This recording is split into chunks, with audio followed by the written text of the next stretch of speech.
ವಿಧಾನಸೌಧದ ಕೊಠಡಿಯಲ್ಲಿ ಡಿಕೆ ಶಿವಕುಮಾರ್ ಪೂಜೆಯನ್ನ ನೆರವೇರಿಸಿದ್ದಾರೆ. Of course it's a known thing. ಯಾಕೆಂದ್ರೆ ಅವ್ರು ಬಹಳ ದೇವರು ಆಚಾರ ವಿಚಾರ ಅಜ್ಜಯ್ಯಗೆ ಪೂಜೆಯನ್ನ ಸಲ್ಲಿಸಿದ್ರು ನಿಯೋಜಿತ ಸಿಎಂ ಡಿಕೆ ಶಿವಕುಮಾರ್. ಶಾಸಕಾಂಗ ಪಕ್ಷದ ಸಭೆಗೂ ಮುನ್ನ ಡಿಕೆಶಿ ಪ್ರಾರ್ಥನೆಯನ್ನ ಮಾಡ್ತಾ ಇದ್ದಾರೆ. ನೋಡಿ, ಪ್ರಯತ್ನ ಫಲ ಕೊಡದೇ ಇದ್ರು ಪ್ರಾರ್ಥನೆ ಫಲಿಸುತ್ತೆ ಅಂತ ಹೇಳಿದ್ರು. ಅಜ್ಜಯ್ಯನಿಗೆ ಪೂಜಿಸಿ ಪ್ರಾರ್ಥನೆಯನ್ನ ಸಲ್ಲಿಸಿದ್ರು ಡಿಕೆ ಶಿವಕುಮಾರ್. ವಿಧಾನಸೌಧದ ಕೊಠಡಿಯಲ್ಲಿ ಡಿಕೆ ಶಿವಕುಮಾರ್ ಪೂಜೆಯನ್ನ ನೆರವೇರಿಸಿದ್ದಾರೆ. ಎಲ್ಲರನ್ನ ಹೊರಗಡೆ ಕಳುಹಿಸಿ ಏಕಾಂಗಿಯಾಗಿ ವಿಶೇಷವಾಗಿ ಪೂಜೆ ಮಾಡಿದ್ರು. ಸಿಎಲ್ಪಿ ಸಭೆಗೂ ಮೊದಲು ಅಜ್ಜಯ್ಯನ ಬಳಿ ಡಿಕೆ ಪ್ರಾರ್ಥನೆಯನ್ನ ಮಾಡಿದ್ದಾರೆ. ತಮ್ಮ ಆರಾಧ್ಯ ದೈವ ಅಜ್ಜಯ್ಯನನ್ನ ಪೂಜೆ ಮಾಡ್ತಾ ಇದ್ದಾರೆ ಡಿಕೆ ಶಿವಕುಮಾರ್ ವಿಧಾನಸೌಧದ ಕೊಠಡಿಯಲ್ಲಿ.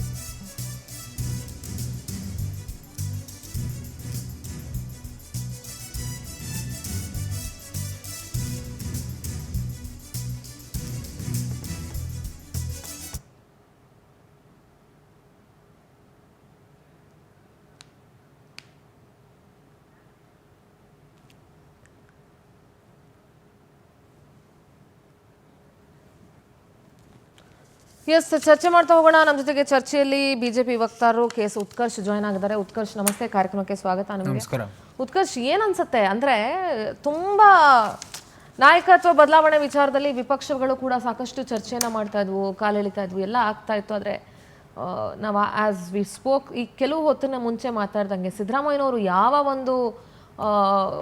ಒಂದು ಕನ್ಫ್ಯೂಷನ್ಗಾಗ್ಲಿ ಒಂದು ಬೇರೆ ರೀತಿಯಾದ ಅದನ್ನ ಗಲೀಜ್ ಮಾಡ್ಕೊಳ್ಳದೆ ಬಹಳ ನೀಟಾಗಿ ಆ ಜಾಗವನ್ನ ಬಿಟ್ಕೊಟ್ಟು ಯಾರ ಬಾಯಿಗೂ ಪಕ್ಷವನ್ನು ಆಹಾರ ಮಾಡದೆ ತಾವು ಯಾರ ಬಾಯಿಗೂ ಆಹಾರ ಆಗದೇ ಇರುವಂಥ ರೀತಿಯಲ್ಲಿ ಕುರ್ಚಿಯನ್ನ ಬಿಟ್ಕೊಟ್ಟಿದ್ದಾರೆ. ಐ ಥಿಂಕ್ ಸಿದ್ದರಾಮಯ್ಯನವರ ನಿಲುವಿನಿಂದ ಈ ಪ್ರಕ್ರಿಯೆ ಇಷ್ಟು ಸುಲಭವಾಯ್ತೆ ಹೊರತು ಇಲ್ಲ ಅಂದಿದ್ರೆ ಯಾವುದೇ ಕಾರಣಕ್ಕೂ ಆಗ್ತಿರ್ಲಿಲ್ಲ. ಮೇಡಮ್ ನೋಡಿ, ಒಂದು ಇರ್ರೆಸ್ಪೆಕ್ಟಿವ್ ಆಫ್ ಪಾಲಿಟಿಕ್ಸ್ ಏನಂತಂದರೆ, ನಾವು ಪ್ರತಿ ಬಾರಿ ಎಲ್ಲ ವಿಚಾರದಲ್ಲೂ ರಾಜಕೀಯ ಮಾಡಲಿಕ್ಕಾಗಲ್ಲ. ಒಬ್ಬ ಸಾಮಾನ್ಯ ಕುಟುಂಬದಿಂದ ಬಂದಂಥ ಸಿದ್ದರಾಮಯ್ಯನವರು ಈ ಎತ್ತರಕ್ಕೆ ಬೆಳೆದಂಥ ರೀತಿ ಇತ್ತು. ಬಡ ಕುಟುಂಬದಲ್ಲಿ ಒಂದು ಬಡ ಕುಟುಂಬದಲ್ಲಿ ಹುಟ್ಟಿದಂಥ ಸಿದ್ದರಾಮಯ್ಯನವರು, ಯಾವುದೋ ಸಿದ್ದರಾಮನ ಹಂಡಿಯಿಂದ ಬಂದಂಥ ವ್ಯಕ್ತಿ ಇವತ್ತು ಅವ್ರು ಬೆಳೆದಂಥ ಎತ್ತರ ಇದೆಯಲ್ಲ, ಅದು ಇರ್ರೆಸ್ಪೆಕ್ಟಿವ್ ಆಫ್ ಪಾಲಿಟಿಕ್ಸ್ ನಾವೆಲ್ಲ ಕೂಡ ಅದನ್ನು ಅಕ್ಸೆಪ್ಟ್ ಮಾಡ್ತೀವಿ. ನಮ್ಮೆಲ್ರಿಗೂ ಖುಷಿ ಇದೆ. ಒಂದು ಬ್ಯಾಕ್ವರ್ಡ್ ಕ್ಲಾಸಿಂದ ಬಂದಂಥ ಲೀಡ್ರು, ಅದು ಯಡಿಯೂರಪ್ಪನವ್ರು ಇರ್ಬೋದು, ದೇವೇಗೌಡರು, ಇವರೆಲ್ಲ ಯಾಕೆ ಜನಮಾನಸದಲ್ಲಿ ಉಳಿತಾರೆ ಇವತ್ತಿಗೂ ಅಂತಂದರೆ ಅವ್ರು ಜನರಿಂದ ಉದ್ಭವ ಆದಂಥ ನಾಯಕರು, ಅದರಲ್ಲಿ ಯಾವುದೇ ಅನುಮಾನ ಇಲ್ಲ. ಆಮೇಲೆ ಈ ಕಾಂಗ್ರೆಸ್ನವರು ರಾಹುಲ್ ಗಾಂಧಿ ಅವ್ರ ವಿಚಾರ ನಾನು ಹೇಳಲೇಬೇಕು. ಈ ಪ್ರತಿ ಬಾರಿ ಕಾಂಗ್ರೆಸ್ನವ್ರಿಗೊಂದು ದ್ರಾಷ್ಟ್ಯ ಹೇಗೆ ಅಂತಂದರೆ, ಹಿಂದುಳಿದ ಸಮುದಾಯದವರನ್ನು ದಲಿತರನ್ನ ನಾವೇ ಗುತ್ತಿಗೆಗೆ ತೊಗೊಂಡಿದ್ದೀವಿ ಅಂತ ಮಾತಾಡ್ತಾ ಇರ್ತಾರೆ. ನೋಡಿ, ಮಾತೆತ್ತಿದ್ರೆ ಹಿಂದುಳಿದವರು ಅಂತಂದರೆ ಕಾಂಗ್ರೆಸ್ ಅವ್ರು ಮಾತ್ರ ಅಂತ. ಈಗ ರಾಹುಲ್ ಗಾಂಧಿ ಎಲ್ಲ ಕಡೆ ಹೋಗಿದ್ದ ಕಡೆ ಭಾಷಣ ಮಾಡಿದ್ರು. ಬೇರೆ ಬೇರೆ ರಾಜ್ಯಗಳಲ್ಲಿ ನಾವು OBC ಪರ ಇದ್ದೀವಿ, ಎಷ್ಟು ಜನ OBCಗಳಿದ್ದಾರೆ ಅಂತ ಎಲ್ಲದರಲ್ಲೂ OBC ಅವ್ರು ಲೆಕ್ಕ ತೆಗೆದ್ರು, ದಲಿತರ ಲೆಕ್ಕ ತೆಗೆದ್ರಲ್ವ. ಈಗ ಯಾವ ಕಾರಣ ಕೊಟ್ಟು ನೀವು ಸಿದ್ದರಾಮಯ್ಯ ನಡ್ಸ್ಕೊಂಡ್ರೆ ನೋಡಿ, ಭಾಳ ಸ್ಪಷ್ಟವಾಗಿ ನಾನು ಒಂದು ಕಳಕಳಿಯ ಪ್ರಾರ್ಥನೆ ಹಿಂದುಳಿದ ಸಮುದಾಯದ ವ್ಯಕ್ತಿಗಳು ಮತ್ತು ದಲಿತ ಸಮಾಜದವರಲ್ಲಿ ದೇವರಾಜ ಅರಸನ್ ತೆಗೆದ್ರಿ, ಬಂಗಾರಪ್ಪನವ್ರನ್ನ ತೆಗೆದ್ರಿ, ವೀರಪ್ಪ ಮೊಯ್ಲಿ ಅವರನ್ನು ತೆಗೆದ್ರಿ, ಆಮೇಲೆ ಧರ್ಮ್ ಸಿಂಗ್ ಅವರನ್ನು ತೆಗೆದ್ರಿ. ಇವರೆಲ್ಲ ಅದೇ ಹಿಂದುಳಿದ ಸಮುದಾಯದವರಿಗೆ ಅವಕಾಶಗಳನ್ನು ಕೊಟ್ಟು ಅತ್ಯಂತ ಕೆಟ್ಟದಾಗಿ ನಡ್ಸ್ಕೊಬಿಟ್ರು. ಸಿದ್ದರಾಮಯ್ಯ ಸಾಹೇಬರಾದ್ರು ಬಿಟ್ಬಿಡಿ ನೀವು. I wanted to interrupt here. ನೀವು ಹಿಂದುಳಿದವ್ರನ್ನ ಬಹಳ ಕೆಟ್ಟದಾಗಿ ನಡೆಸ್ಕೊಂಡ್ರು ಅಂತ ಹೇಳ್ತಾ ಇದ್ದೀರಿ. ಕಾಂಗ್ರೆಸ್ ಅಲ್ಲಿ ನೀವು ಯಾರ್ಯಾರ ಹೆಸರನ್ನ ಹೇಳಿದ್ರು, ಹಿಂದುಳಿದ ವರ್ಗದ ಸಾಲು ನಾಯಕರುಗಳು ಮುಖ್ಯಮಂತ್ರಿಗಳಾಗಿ ಹೋಗಿರೋದನ್ನ ನಾವು ಲಿಸ್ಟಲ್ಲಿ ನೋಡ್ಬೋದು. ಆದ್ರೆ ಬಿಜೆಪಿ ಯಾವತ್ತು ಮುಖ್ಯಮಂತ್ರಿ ಹುದ್ದೆ ಅಂತ ಬಂದಾಗ ಅಂತ ಅವಕಾಶವನ್ನ ಕರ್ನಾಟಕ ರಾಜ್ಯದಲ್ಲಿ ಯಾರಿಗೂ ಕೊಟ್ಟಿಲ್ಲ. ಸೊ ಹಂಗಿರುವಾಗ you people doesn't have any kind of rights. AHINDA ನಾಯಕರನ್ನ, ಅಹಿಂದ ವರ್ಗವನ್ನ ಕಾಂಗ್ರೆಸ್ ಹಿಂಗೆ ಬಳಸ್ಕೊಳ್ತು ಅಂತ ಹೇಳೋದಕ್ಕೆ ಯಾವ ರೈಟ್ಸ್ ಕೂಡ ಇಲ್ಲ. ಯಾಕಂದ್ರೆ ಸಿದ್ದರಾಮಯ್ಯನವ್ರನ್ನ ಇಳಿಸಿದ್ದಲ್ಲ, ಅವರು ಅಧಿಕಾರಕ್ಕೆ ಬರುವಂತ ಸಂದರ್ಭದಲ್ಲಿ ಏನು ಮಾತುಕತೆ ನಡೆಸ್ಕೊಂಡಿದ್ರು ಅದರಂತೆ ಅವ್ರು ಇಳಿದಿದ್ದಾರೆ. ಅವ್ರು ಮೊದಲಿಂದ ಹೇಳ್ತಾ ಇದ್ರು, if high command tell me to resign, I will resign then and there itself ಅಂತ. ನೀವು ಕೇಳಿರುವಂಥ ಪ್ರಶ್ನೆ ಸರಿಯಾಗಿದೆ. ನಮಗೆ ಸಿಕ್ಕಿರೋಂಥ ಅವಕಾಶ 2 ಬಾರಿ, ಅದರಲ್ಲೂ ನಾವು 5 ರಿಂದ 4 ವರ್ಷ, ಒಟ್ಟು 9 ವರ್ಷ ನಾವು ಕರ್ನಾಟಕದಲ್ಲಿ ಅಧಿಕಾರದಲ್ಲಿದ್ವಿ. ಆವಾಗ ನಮ್ಮ ಅಗ್ರಗಣ್ಯ ನಾಯಕರು ಯಡಿಯೂರಪ್ಪ ಸಾಹೇಬರಿದ್ದರು. ಮುಂದಿನ ದಿನಗಳಲ್ಲಿ ಹಿಂದುಳಿದ ಸಮುದಾಯದಿಂದ ಬರ್ತಕ್ಕಂಥ ಒಬ್ಬ ನಾಯಕರು ಉದ್ಭವ ಆದರೆ ಖಂಡಿತವಾಗ್ಲೂ ಪಾರ್ಟಿ ರೆಫರೆನ್ಸ್ ತಗೊಳುತ್ತೆ. ನಾನು ಅದನ್ನೇ ಹೇಳಕ್ಕೆ ಬಂದಿಲ್ಲ, ಕಂಪ್ಲೀಟ್ ಮಾಡ್ಬಿಡ್ತೀನಿ. ನೋಡಿ ಮೇಡಮ್, ಈಗ ಯಾವ ರೀತಿ ಇಷ್ಟು ಹಿಂದುಳಿದ ಸಮುದಾಯದ ನಾಯಕರ ಲಿಸ್ಟನ್ನು ಕೊಟ್ಟಾಗ ಕಾಂಗ್ರೆಸ್ ನಡೆಸ್ಕೊಂಡಿದೆ. ಕರ್ನಾಟಕದಲ್ಲಿ ಹಾಗಾದರೆ BJPಯವರು ನೀವು ಯಾವ ನೈತಿಕತೆ ಇದೆ ಅಂತ ಅನೇಕ ಜನ ಪ್ರಶ್ನೆ ಮಾಡ್ತಾರೆ. ತಪ್ಪು ಅಂತ ನಾನು ಹೇಳೋದಿಲ್ಲ. ಖಂಡಿತವಾಗ್ಲೂ ಮುಂದಿನ ದಿನಗಳಲ್ಲಿ ಅವಕಾಶ ಸಿಕ್ಕಿದ್ರೆ ಹಿಂದುಳಿದ ಸಮುದಾಯವ್ರಿಗೆ ಅವಕಾಶ ಕೊಡ್ತೀವಿ. ನೋಡಿ, ಇಡೀ ದೇಶದಲ್ಲಿ 22 ರಾಜ್ಯಗಳಲ್ಲಿ ನಾವು ಅಧಿಕಾರದಲ್ಲಿ ಇದ್ದೀವಿ. ಆ 8 ರಾಜ್ಯಗಳಲ್ಲಿ, ಅದರಲ್ಲಿ 22ರಲ್ಲಿ 8 ರಾಜ್ಯಗಳಲ್ಲಿ 8 ಜನ ಹಿಂದುಳಿದ ಸಮುದಾಯದವ್ರಿಗೆ ಅವಕಾಶ ಕೊಟ್ಟಿದ್ದು. ಕರ್ನಾಟಕದಲ್ಲಿ ಕೊಡಬಾರ್ದು, ಕೊಡೋದಿಲ್ಲ ಅನ್ನೋಂಥದ್ದು ಲೆಕ್ಕಾಚಾರ ಅಲ್ಲ. ಮುಂದಿನ ದಿನಗಳಲ್ಲಿ ಸಮರ್ಥವಾಗಿ ಆ ಸಮುದಾಯಗಳನ್ನು ಮುನ್ನಡೆಸ್ತಾರೆ ಅಂತಂದರೆ ಖಂಡಿತವಾಗ್ಲೂ ಹೈಕಮಾಂಡ್ ಅವಕಾಶ ಕೊಡುತ್ತೆ. ಇವತ್ತು ನೋಡಿ 25 ವರ್ಷದಿಂದ ಒಬ್ಬ ವ್ಯಕ್ತಿಯನ್ನು ರಾಜನ್ ಥರ ಮೆರೆಸ್ತಾ ಇದೀವಿ ನಾವು ದೇಶದಲ್ಲಿ. ಯಾರು ಹೇಳಿ? ನರೇಂದ್ರ ಮೋದಿಯವರು. ಅತ್ಯಂತ ಹಿಂದುಳಿದಿರ್ತಕ್ಕಂಥ ಸಮುದಾಯ. ಸೊ ಹಾಗಾಗಿ ಹಿಂದುಳಿದ ಸಮುದಾಯಗಳಿಗೆ ಭಾರತೀಯ ಜನತಾ ಪಾರ್ಟಿಗೆ ಅಪಾರವಾದಂಥ ಬದ್ಧತೆ ಇದೆ. ಈಗ ಬದ್ಧತೆ ತೋರಿಸ್ಬೇಕಾಗಿದ್ದಂಥದ್ದು ಕಾಂಗ್ರೆಸ್. 16 ವರ್ಷಗಳಿಂದ ಕಾಂಗ್ರೆಸ್ ಸಿದ್ದರಾಮಯ್ಯನವ್ರಿಗೆ ಯಾವ ಸ್ಥಾನ ಕೊಟ್ಟಿಲ್ಲ ಹೇಳಿ ಉತ್ಕರ್ಷ್? ಯಾವ ಸ್ಥಾನವನ್ನ ಜಾತ್ಯತೀತದಿಂದ ಬಂದು JDS ಇಂದ ಬಂದು ಸಿದ್ದರಾಮಯ್ಯನವರು ಯಾವ ಸ್ಥಾನವನ್ನ ಇಲ್ಲಿ ಅನುಭವಿಸಿಲ್ಲ. ಎಲ್ಲ ದೊಡ್ಡ ದೊಡ್ಡ ಸ್ಥಾನವನ್ನು ಕೂಡ ಕಾಂಗ್ರೆಸ್ ಪಕ್ಷ ಸಿದ್ದರಾಮಯ್ಯನವ್ರಿಗೆ ಕೊಟ್ಟಿದೆ. ಆ ರಿಗಾರ್ಡ್ಸ್ ಇಂದಲೇ ಅವ್ರು ಇವತ್ತು ಯಾವುದೇ ರೀತಿಯಾದಂಥ ಕಿರಿಕ್ ಮಾಡದೆ ಕೆಳಗಿಳಿದಿರೋದು ಅನ್ನೋದು ಎಲ್ರಿಗೂ ಬಹಳ ಸ್ಪಷ್ಟವಾಗಿ ಗೊತ್ತಿಲ್ಲ. ಅಲ್ಲ, ಅದಿರ್ಬೋದು. ಸಿದ್ದರಾಮಯ್ಯನವ್ರು ಬಿಟ್ಕೊಟ್ಟಂಥ ರೀತಿ ಇದೆಯಲ್ಲ, ಅದು ಶ್ಲಾಘನೀಯ. ಇವತ್ತಿನ ರಾಜಕೀಯ ವ್ಯವಸ್ಥೆಯಲ್ಲಿ ಯಾರೂ ಅಷ್ಟು ಸುಲಭವಾಗಿ ಬಿಟ್ಕೊಡೋದಿಲ್ಲ. ಇನ್ಫ್ಯಾಕ್ಟ್ ಯಡಿಯೂರಪ್ಪ ಸಾಹೇಬರು ಕೂಡ ಹೈಕಮಾಂಡ್ ಹೇಳ್ತು ಅಂತ ಇಮಿಡಿಯೇಟ್ ರಾಜೀನಾಮೆ ಕೊಟ್ಟರು. ಅದನ್ನ ನಾನು ಹೇಳಿದಿವರಲ್ಲ, ಯಾಕೆ ಈ ನಾಯಕರು ಜನಮಾನಸದಲ್ಲಿ ಉಳಿತಾರೆ ಅಂತಂದರೆ ಅವ್ರಿಗೆ ಒಂದು ಬದ್ಧತೆ ಇತ್ತು ರಾಜಕೀಯದ ಬಗ್ಗೆ, ಮತ್ತು ಹೋರಾಟಗಾರರಾಗಿ ಬಂದಂಥದ್ದು. ಸುಮ್ಮನೆ ಏನೋ ರಾಜಕೀಯಕ್ಕೆ ಬಂದಂಥದ್ದಲ್ಲ, ಹೋರಾಟಗಳೇ ಅವ್ರ ಜೀವಾಳ. ಸೊ ಹಾಗಾಗಿ ಅದು ಯಡಿಯೂರಪ್ಪ ಸಾಹೇಬ್ರು ಇರ್ಬೋದು, ದೇವೇಗೌಡ ಸಾಹೇಬ್ರು ಇರ್ಬೋದು, ಸಿದ್ದರಾಮಯ್ಯ ಸಾಹೇಬರು, ಈ ಮಾಸ್ ಲೀಡರ್ಸ್ ಅಂತ ನಾವೇನು ಹೇಳ್ತೀವಿ ಕರ್ನಾಟಕ ರಾಜಕೀಯದಲ್ಲಿ, ಇವ್ರು ಯಾವತ್ತಿಗೂ ಉಳಿತಾರೆ. ಈಗ ನೋಡಿ, ಸಿದ್ದರಾಮಯ್ಯನವರ ಸಿದ್ಧಾಂತ ಏನು, ನಾವು ಸಿದ್ಧಾಂತವನ್ನು ಒಪ್ಪೋದೇ ಇಲ್ಲ. ಸಿದ್ದರಾಮಯ್ಯನವರ ಸಿದ್ಧಾಂತವನ್ನು ವೈಚಾರಿಕವಾಗಿ ನಾವು ಅವ್ರನ್ನ ವಿರೋಧ ಮಾಡ್ತೀವಿ. ಆದರೆ ಯಾವುದೋ ಒಂದು ಸಾಮಾನ್ಯ ಕುಟುಂಬದಿಂದ ಬಂದಂಥ ವ್ಯಕ್ತಿ ಈ ಮಟ್ಟಕ್ಕೆ ಬೆಳೆದ್ರಲ್ಲ, ಅದ್ರ ಬಗ್ಗೆ ನಮ್ಗೆ ಇರ್ರೆಸ್ಪೆಕ್ಟಿವ್ ಆಫ್ ಪಾರ್ಟಿ ಭಾಳ ಗೌರವ ಇದೆ. ಆದರೆ ಕಾಂಗ್ರೆಸ್ ಪಾರ್ಟಿ ಇವತ್ತು ಹಿಂದುಳಿದ ಸಮುದಾಯದ ನಾಯಕರಿಗೆ ಅವಕಾಶವನ್ನು ಕೊಡಬೇಕಾಗಿತ್ತು. ನಡ್ಸ್ಕೊಂಡಂತ ರೀತಿ ಅಲ್ವಾ ಇಷ್ಟು ವರ್ಷ? ಅಲ್ಲ, ಪಾಪ ಕಣ್ಣೀರ್ ಹಾಕ್ಸಿದ್ರಲ್ಲ ಸಿದ್ದರಾಮಯ್ಯನವ್ರ ಕೈಯಲ್ಲಿ. ಪಾಪ ಯಡಿಯೂರಪ್ಪ ಅವರು ಕಣ್ಣೀರ್ ಹಾಕಿದ್ರಲ್ಲ, ನೀವ್ ಯಾಕೆ ಇಮೋಷನಲ್ ಥಿಂಗ್ ಇಸ್ ಕೆಳಗಿಳಿಸಿದ್ರು ಅಂತ ಸಿದ್ದರಾಮಯ್ಯನವ್ರು ಎಲ್ಲೂ ಯಡಿಯೂರಪ್ಪ ಅವ್ರ ರೇಂಜ್ ಕಣ್ಣೀರ್ ಹಾಕೊಂಡು ಇಳಿಲಿಲ್ಲ. Utkarsh, please you should note. ಒಬ್ಬೊಬ್ರು ಎಮೋಷನಲ್ ಅದನ್ನೇ ಹೇಳಕ್ ಬಂದೆ ನಾನು. ಸಿದ್ದರಾಮಯ್ಯನವ್ರು ಕಣ್ಣೀರ್ ಹಾಕಿದ್ದು AICC ಅವ್ರು ಕೆಳಗಿಳಿಸ್ಬಿಟ್ರು ಅಂತಲ್ಲ. It could be it's emotional thing, because ಅವ್ರ ಜೊತೆ ಇದ್ದಂತ ಸಚಿವರುಗಳು ಅಳ್ತಾ ಇದ್ರು, ಜನ ಅಳ್ತಾ ಇದ್ರು. ಸೊ ಅವರು ಇಮೋಷನಲ್. ಹಾಗಾದ್ರೆ ನೀವು ಅವ್ರು ಇಳಿದಾದ್ಮೇಲೆ ನೀವೇ ಮಾಧ್ಯಮದವ್ರು ಇಂಟರ್ವ್ಯೂ ಮಾಡಿದ್ರಿ. ಎಷ್ಟೋ ಹಿಂದುಳಿದ ಸಮುದಾಯದ ನಾಯಕರುಗಳು ಮತ್ತೆ ಅನೇಕ ಜನ ಕೊಟ್ಟಂತ ಸ್ಟೇಟ್ಮೆಂಟ್ ನಾನೇ ಅನೇಕ ನಾಯಕರಲ್ಲ, ಆ ಸಮುದಾಯದ ಮುಖಂಡರುಗಳು, ಆ ಸಮುದಾಯದ ಲೀಡರ್ಗಳು 28ಕ್ಕೆ ಪಾಠ ಕಲಿಸ್ತೀವಿ ಅಂತ ಹೇಳಿದಾರೆ ಕಾಂಗ್ರೆಸ್ಗೆ. ನಮಗಂತೂ ಯಾವ್ದು ಅಂತ ಬೈಟ್ ಬಂದಿಲ್ಲ. ನಾಯಕರುಗಳಲ್ಲ, ಆ ಸಮುದಾಯದವರಿಗೆ ಸಮುದಾಯದವರು ಈಗ ದಾವಣಗೆರೆ ಚುನಾವಣಾ ಸಂದರ್ಭದಲ್ಲಿ ಅಲ್ಪಸಂಖ್ಯಾತ ಸಮುದಾಯ ಕಾಂಗ್ರೆಸ್ಗೆ ಸರಿಯಾಗಿ ಬುದ್ಧಿ ಕಲಿಸ್ತೀವಿ ಅಂತ ಹೇಳಿತ್ತು. ಹೇಳಿದರೆ ಮಾಡಿದರೆ ಏನಾಗುತ್ತೆ 28, let us see. But it doesn't mean that ಸಿದ್ದರಾಮಯ್ಯನವ್ರನ್ನ ತುಂಬಾ ಕೆಟ್ಟದಾಗಿ ಪಕ್ಷ ನಡೆಸ್ಕೊಳ್ತು ಅಂತ ಹೊರಗಡೆಗಂತೂ ಯಾರಿಗೂ ಹಂಗೆ ಅನ್ನಿಸ್ತಾ ಇಲ್ಲ. ಸಿದ್ದರಾಮಯ್ಯನವ್ರಿಗೆ ಅನ್ಸಿದ್ರೆ ಅವರೇ ಹೇಳಬೇಕಾಗತ್ತೆ. ಚಂಬಿ ಸರ್, ನಾವು ಸಾಕಷ್ಟು ವಿಚಾರವನ್ನ ಚರ್ಚೆ ಮಾಡ್ತಾ ಇದ್ವಿ. ಸೊ ಈಗ ಇನ್ನೇನು CLP ಮೀಟಿಂಗ್ ಕೂಡ ಆರಂಭ ಆಗುತ್ತೆ. ಈಗ ಲೆಕ್ಕಾಚಾರಗಳು ನಡೀತಾ ಇದೆ ಸರ್, ಏನ್ ಹೇಳ್ತೀರಿ? ಟೈಟಲ್ ಬಹಳ ಚೆನ್ನಾಗಿದೆ, ಶಿವಪಥ ಅಂತ. ಸಿದ್ಧಪಥದಿಂದ ಶಿವಪಥ. ಸಿದ್ಧಪಥದಿಂದ ಅಂದ್ರೆ ಸಿದ್ಧತೆಯನ್ನು ಮಾಡಿ ಶಿವಕುಮಾರ್ ಅವರು ಸಾಹಸ ಪಟ್ಟು ಮತ್ತೆ ಚಂಬಿ ಪುರಾಣಿಕ್ ಸರ್ ಸ್ಟೂಡೆಂಟ್ ಸಿದ್ದರಾಮಯ್ಯ.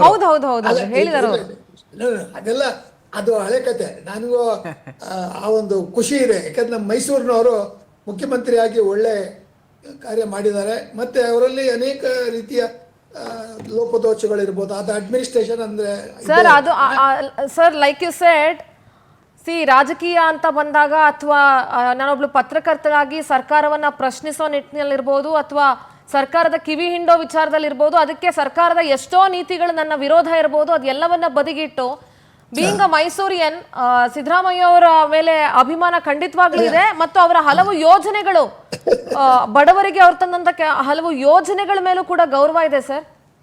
ಅದನ್ನೇ ಇವತ್ತು ಉತ್ಕರ್ಷ್ ಮಾತಾಡುವಾಗ ಬೇರೆ ಸಂದರ್ಭಗಳಲ್ಲಿ ಮಾತಾಡೋಕ್ಕಿಂತ ಬಹಳ ಒಂದು ರೀತಿಯಲ್ಲಿ ಬ್ಯಾಲೆನ್ಸ್ಡ್ ಆಗಿ ಸಿದ್ದರಾಮಯ್ಯನವ್ರಿಗೆ ಏನು ಕ್ರೆಡಿಟ್ ಕೊಡಬೇಕು ಅದನ್ನ ಕೊಟ್ಟಿದ್ದಾರೆ. ಮತ್ತೆ ಯಡಿಯೂರಪ್ಪನವ್ರನ್ನ ತೆಗೆದ್ರು, ಅದನ್ನ ಇದನ್ನು ಕಂಪೇರ್ ಮಾಡಿದ್ದಾರೆ. ಬಟ್ ಯಡಿಯೂರಪ್ಪನವ್ರನ್ನ ತೆಗೆದ ಒಂದು ಸನ್ನಿವೇಶನೇ ಬೇರೆ, ಇಲ್ಲಿಯ ಸನ್ನಿವೇಶ ಬೇರೆ. ಉತ್ಕರ್ಷ್ ಮತ್ತೆ ನಮ್ಮ ವೀಕ್ಷಕರಿಗೆ ನಾವು ಅದನ್ನು ಸ್ಪಷ್ಟ ಮಾಡಬೇಕು. ಯಾಕಂದ್ರೆ ಇದರಲ್ಲಿ ಒಂದು ರೀತಿಯಲ್ಲಿ ಅಗ್ರಿಮೆಂಟ್ ಇತ್ತು.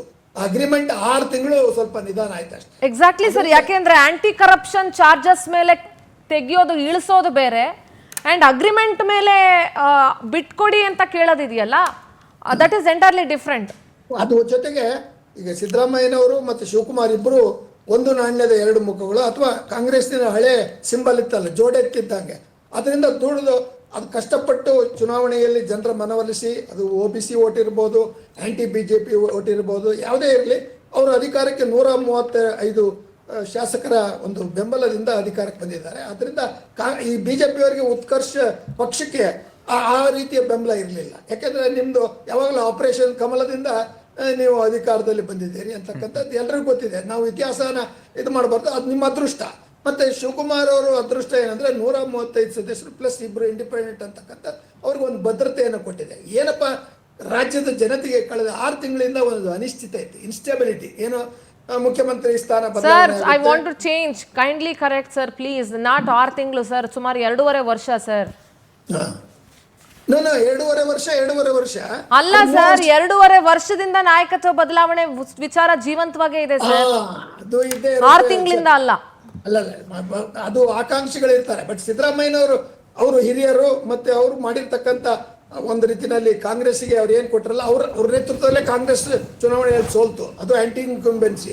ಮತ್ತೆ ಅವರಿಗೆ ಆ ಒಂದು ಅವಕಾಶ ಬಂದಿದ್ದು ಬಿಜೆಪಿಯವರ ಏನು ಅವ್ರ ಮೇಲೆ ಆಪಾದನೆಗಳಿದ್ದು, ಅವ್ರ ಉತ್ಕರ್ಷ ಪಕ್ಷ ಸರಿಯಾಗಿ ಕೆಲಸ ಮಾಡಲಿಲ್ಲ, 3 ಮುಖ್ಯಮಂತ್ರಿಗಳನ್ನ ಚೇಂಜ್ ಮಾಡಿದ್ರು, ಮತ್ತೆ 4 ಉಪಮುಖ್ಯಮಂತ್ರಿಗಳನ್ನು ಮಾಡಿ, ಎಲ್ಲವೂ ಆಲ್ ಎಕ್ಸ್ಪೆರಿಮೆಂಟ್ಸ್ ಫೇಲ್ಡ್. ಯಾಕಂದ್ರೆ ಅವರಲ್ಲಿ ಕರ್ನಾಟಕದ ಜನರ ಮನಸ್ಸಿನ ಭಾವನೆಗೆ ಮತ್ತು ಜನರ ಸಮಸ್ಯೆಗಳಿಗೆ ಗೌರವ ಕೊಡ್ತಕ್ಕಂಥ ಒಂದು ರೀತಿ ದೂರದೃಷ್ಟಿ ಇರಲಿಲ್ಲ, ಆ ಒಂದು ವಿಷನ್ ಅವರಲ್ಲಿ ಇರಲಿಲ್ಲ ಅಂತಕ್ಕಂಥ ನನ್ನ ಒಂದು ಅಭಿಪ್ರಾಯ. ಅದು ಉತ್ಕರ್ಷ ಒಪ್ಲಿ ಬಿಡ್ಲಿ, ಅದು ಅದರಿಂದ ಆಂಟಿ ಇನ್ಕ್ಯುಮೆನ್ಸಿ ಮತ್ತೆ ಈ ರೀತಿ ಮುಖ್ಯಮಂತ್ರಿಗಳ ತುಂಬ ಸಂತೋಷ ಆಗ್ತಾ ಇದೆ. ನನ್ನ ರಾಜಕೀಯ ಗುರುಗಳಾದ ಡಿ.ಕೆ. ಶಿವಕುಮಾರ್ ಅವರು ಇವತ್ತು ನಮ್ಮ ಕರ್ನಾಟಕ ರಾಜ್ಯದ ಮುಖ್ಯಮಂತ್ರಿಗಳಾಗ್ತಿದ್ದಾರೆ. ಖಂಡಿತವಾಗ್ಲೂ ನಮಗೆಲ್ಲ ತುಂಬಾ ಸಂತೋಷ ಆಗ್ತಾ ಇದೆ. ಒಂದು ಹಬ್ಬದ ವಾತಾವರಣ ಇವತ್ತು. ಅಲ್ಲ ಹೇಳ ಮಾತಾಡ್ತೀನಿ Chambi sir, I talk to you. Yes Nizamji, ಬಹಳ ಖುಷಿಯಾಗಿದ್ದೀರಿ ಆ್ಯಂಡ್ ಹೊಸ ಸರ್ಕಾರ ರಚನೆಗೆ ತುಂಬ ಉತ್ಸುಕರಾಗಿದ್ದೀರಿ. ತುಂಬ ಲೆಕ್ಕಾಚಾರಗಳು ನಡೀತಾ ಇದೆ, ಪರ್ಮುಟೇಷನ್ಸ್, ಕಾಂಬಿನೇಷನ್ಸು ಎಲ್ಲ ನಡೀತಾ ಇದೆ.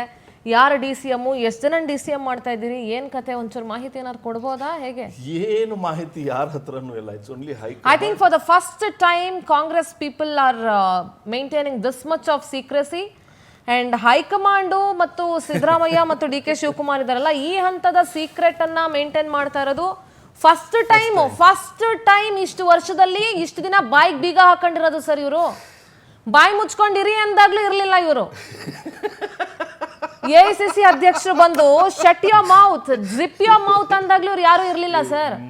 ಫಾರ್ ದ ಫಸ್ಟ್ ಟೈಮ್ ಇಷ್ಟು ಬಾಯಿ ಮುಚ್ಕೊಂಡಿರೋದು ನೋಡೋಣ. It's a democratic party. ನಮ್ಮ ಪಾರ್ಟಿಯಲ್ಲಿ ಯಾವುದು ಬ್ರೇಕ್ ಇಲ್ಲ, ಯಾವುದು ಕ್ಲಚ್ಚು ಇಲ್ಲ, ಯಾವುದು ಏನಿಲ್ಲ. Everybody is independent. ಎಲ್ಲರಿಗೂ ಸ್ವಾತಂತ್ರ್ಯದ ಆ ಭಾವನೆಗಳು ಇದೆ. ನಾವು ಹೇಳ್ತೀವಿ ನಮ್ಮ ಪಾರ್ಟಿಯಲ್ಲಿ ಏನೇನು ಬೇಕು ಎಲ್ಲ ಹೇಳ್ತೀವಿ. ಅದರಲ್ಲಿ ಯಾರಿಗೂ ಏನು ಕ್ರಮ ತಗೊಳ್ಳೋದು ನಮ್ಮ ಪಾರ್ಟಿಯಲ್ಲಿ ಪದ್ಧತಿ ಇಲ್ಲ. Then why you need disciplinary committee? Then it is wrong. No, in the sense. Why you need party? Why you need party office? Why you need disciplinary committee? No. If everybody are free.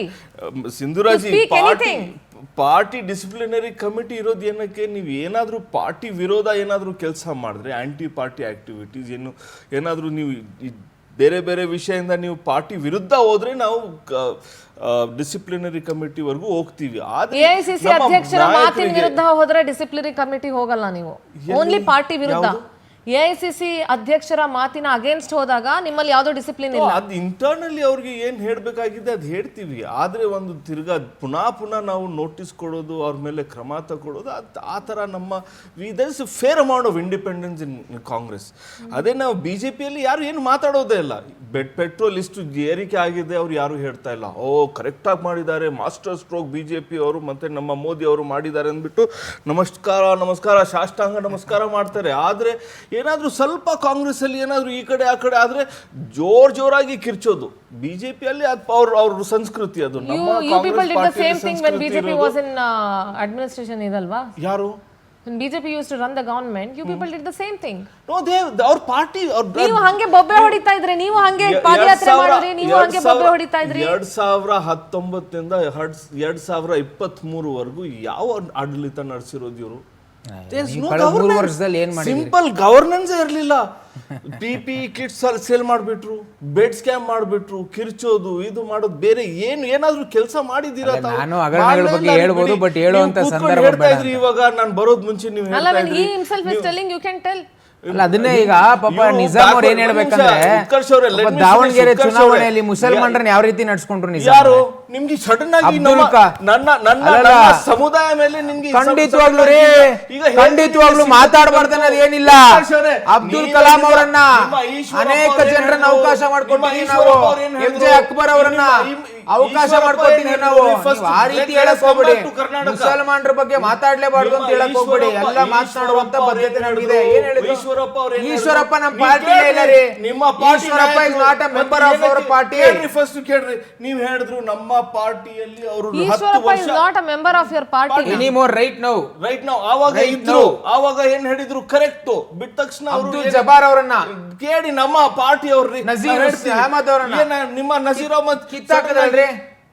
ಕಿತ್ತು ಬಿಸಾಕದಲ್ಲ ಪಾರ್ಟಿನ. ಮುಸಲ್ಮಾನರಿಗೆ 1 ticket ಬೇರೆ ಕಡೆ ಕೊಟ್ಟಿದ್ದೀವಿ. ಕರ್ನಾಟಕದಲ್ಲಿ ಯೋಚನೆ ಮಾಡೋಣ. ಎಲ್ಲಿ ಕೊಟ್ಟಿದ್ದೀರಾ ತೋರ್ಸ್ರಿ. ಕೇರಳದಲ್ಲಿ ಅನೇಕ ಜನ ಮುಸಲ್ಮಾನು ಅಲ್ಪಸಂಖ್ಯಾತರು ಅನೇಕ ಜನ ಕೊಟ್ಟಿದ್ದೀವಿ. ಇವಾಗ ಹೇಳ್ತಾ ಇದ್ರಿ ನೀವು ಸಿದ್ದರಾಮಯ್ಯ ದೇಶಭಕ್ತ ಮುಸಲ್ಮಾನರು ಒಂದ್ ನಿಮಿಷ ದೇಶಭಕ್ತ ಮುಸಲ್ಮಾನರಿಗೆ ಸಮುದಾಯ ಇದು ಹಿಂಡುಳಿ ಇದು ಬ್ಯಾಕ್ವರ್ಡ್ ಅವ್ರಿಗೆ ನೀವು ಬಹಳ ಹಿಂಸೆ ಮಾಡಿದ್ದೀರಾ, ನೀವು ಅನ್ಯಾಯ ಮಾಡಿದ್ದೀರಾ, ಅದೆಲ್ಲ ಹೇಳ್ತಾ ಇದ್ರಿ ನೀವು. ಹೌದು. ನೀವು ಬಂಗಾರಪ್ಪನವ್ರನ್ನ ಯಾವ ರೀತಿ ಸತಿ ಸರ್ಕಾರ ಬಂದಿದೆ, ದೇವರಾಜ ಮೂರು ಸತಿ ಯಾವ ನಿಮ್ಮ ರೀತಿ ಸರ್ಕಾರ ಬಂದಿದೆ. ನೀವ್ ಯಾವ್ದು ಬ್ಯಾಕ್ವರ್ಡ್ ಸಿಎಂ ಮಾಡಿದ್ದೀರಾ? ನೀವ್ ಎಷ್ಟು ನಮಗೆ ಸಿಕ್ಕಿರೋದೇ ಕಾಲಾವಕಾಶ ಬಹಳ ಕಮ್ಮಿ. ಅದರಲ್ಲೇ ಮಾಡ್ತೀವಿ. ಯಾಕೆ ಮಾಡಿಲ್ಲ? ಇಡೀ ದೇಶದಲ್ಲಿ 8 ಜನ ಬ್ಯಾಕ್ವರ್ಡ್ ಕ್ಲಾಸ್ ಇದ್ದಾರೆ ನಮ್ಮ ಸಮಾಜದವರು. ನೀವು 8 ಜನ ಬ್ಯಾಕ್ವರ್ಡ್ ಕ್ಲಾಸ್. ನಾನು ಆಕಾಂಕ್ಷಿ ಏನಿಲ್ಲ.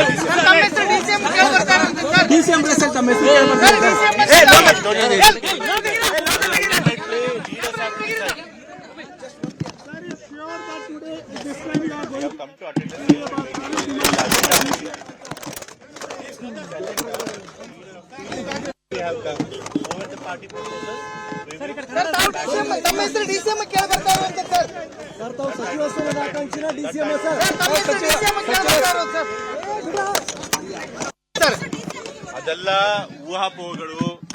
ನಾವು ಯಾರನ್ನೂ ಕೇಳಿಲ್ಲ, ವರಿಷ್ಠನ ಹೋಗಿ ಭೇಟಿ ಮಾಡಿಲ್ಲ DCM ಮಾಡಿ ಅಂತ. ವರಿಷ್ಠರು ಯಾರು ಮಾಡ್ತಾರೆ ಅದು ಅವ್ರಿಗೆ ಬಿಟ್ಟಿದ್ದು.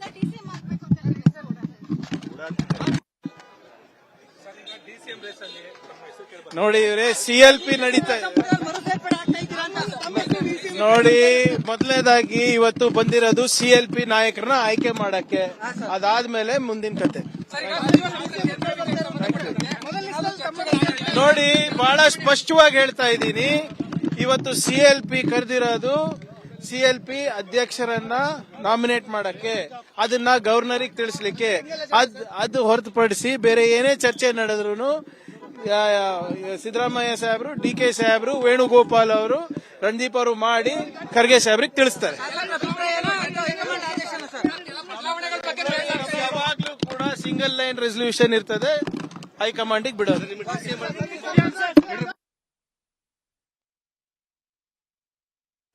ಎಸ್ ನಿಜಾಮ್ಜಿ, ನಾನು ನಿನ್ನೆ ಹೇಳ್ತಾ ಇದ್ದೆ, ಇವತ್ತಿನ CLP ಸಭೆ ಏನಿದ್ರು ಇದು ನೆಪ ಮಾತ್ರಕ್ಕೆ. It is only a formality basis ಮೇಲೆ ನಡೀತಾ ಇರುವಂಥ ಸಭೆ ಇದು. ಯಾವ ನೆನ್ನೆ ಕೋಟ್ಸ್ ಮಾಡಿ ಹೇಳಿದೆ ನಾನು, ಇದು ಹೈಕಮಾಂಡ್ ಆದೇಶದಂತೆ ನಡೀತಾ ಇರುವಂಥ CLP ಸಭೆ, ಶಾಸಕರ ಇಚ್ಛೆಯಂತೆ ನಡೀತಾ ಇರೋದಲ್ಲ.